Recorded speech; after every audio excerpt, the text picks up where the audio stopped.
పొలం గొయ్యక ముందోరంది కోసినం కోరంది. కొయ్యక ముందేమో రాళ్ళు పడితే వడ్లన్నీ రాలిపోతాయి, చేసిన కట్టమంతా బూడిదలో పోసిన పన్నీర్ అవుతుందని, కోసినాకనేమో వెట్లెండాలరా దేవుడా కాంటెప్పుడు కావాలి అని ఉంటది. వ్యవసాయం చేసేటోళ్ళని వానదేవుడు ఎప్పుడు బెదిరిస్తాడు, ఎప్పుడు వాన పడుతుందో ఎప్పుడు ఎండ కొడుతుందో అర్థమే అవుతలేదు. వాన కొడితేంది పోతేంది, మీ వడ్లయితే మంచిగా మాయిశ్చర్ వచ్చినాయి కుప్పవత్తురు అని అనుకుంటారు కదా. గంత అదృష్టం మాకేడిది, నేను దావకంలో కోవాలని మా దగ్గర ఉన్న మిల్లుకు పంపించాలని మా ఆయన పొద్దుగాలనే పోయి కుప్ప పోసిండు. ఈ జోరెండల పాపం నేర్పుకుంటా తాపుకోసారి పోయి చెట్ల కింద పడుకున్నాడు. ఇక ఆకలి అవుతుందని ఇంటికి వచ్చి తిని పడుకున్నాడు. ఇప్పుడు సాయంత్రం అడుగడుగు అట్లని నూకి కుప్ప దగ్గరికి వేసి పరదాలన్నీ కప్పి రేపు మిల్లుకు కొంచెం పోదామని అనుకున్నాము. కానీ ఆ మిల్లుల్లో మేము విడిగా వడ్లు కొంటలేము, అంతా ఆన్లైన్ అయింది, మ్యాచర్ వచ్చినాక ఐకేప్లనే అమ్ముకోర్రి అన్నారు.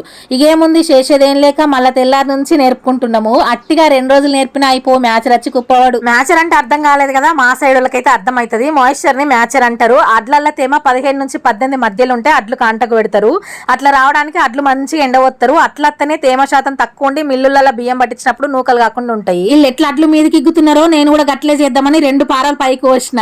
నొప్పి లేనప్పుడు ఎంత పనైనా చేస్తా కానీ 2 పారాలకే నా సగం పానం గాలిలో కలిసినంత నొప్పి లేచింది. ఇక చక్కగా నోరు మూసుకొని నా వీడియో పని నేను చేసుకుంటాను. ఇట్లుంటే వడ్లు పోసే కాడ లొల్లులు గమ్మతుంటాయి కదా. నేను జాగా అప్పుకున్నా, నా జాగా అంటే నా జాగా అని లొల్లు పెట్టుకుంటారు. పక్క పంటోళ్ళు ఇంటికి పోయేది చూసి అలా రాళ్ళు ఏరుకొచ్చి వీళ్ళ కుప్ప మీద పెట్టుకుంటారు. అందరు అట్లనే చేస్తారు కానీ మా ఆయన అట్లా చేయొద్దని ముందే పక్కకు పరివేసి పెడతాడు. రాళ్లతోటి గోడ కట్టి రాళ్ళెత్తుకపోవద్దని రాళ్లకు నెంబర్లు వేసి పెట్టిండు. పరద తినిగిపోతే అతికేయడానికి ఓ ప్లాస్టర్ కూడా పెట్టిండు. గట్లుంటది ఈయన ముందు జాగ్రత్త. అన్నిట్లల్లా పక్కా పర్ఫెక్ట్ ఉంటాడు. గసంటి మంచి బుద్ధులు ఒక్కటన్నా నాకు రాకపాయే. హుషారు మొగోనికి రోగిష్టి పిల్లని దొరికిందని నాకు నేనే బాధపడతా. ఇక వానత్తే కొట్టుకపోవద్దని బండలు పెట్టి పరదలు మంచిగా మడత పెట్టుకుని ఇంటికైతే బయలుదేరినాము. సరే కానీ ముచ్చటని తిన్నారు కదా, ఓ లైక్ చేసి పోవచ్చు కదా. అట్లే కొత్తగా వచ్చిన వాళ్ళు పాత 4 వీడియోలు చూసి ఛానల్ నచ్చితే సబ్స్క్రైబ్ చేసుకోవచ్చు కదా.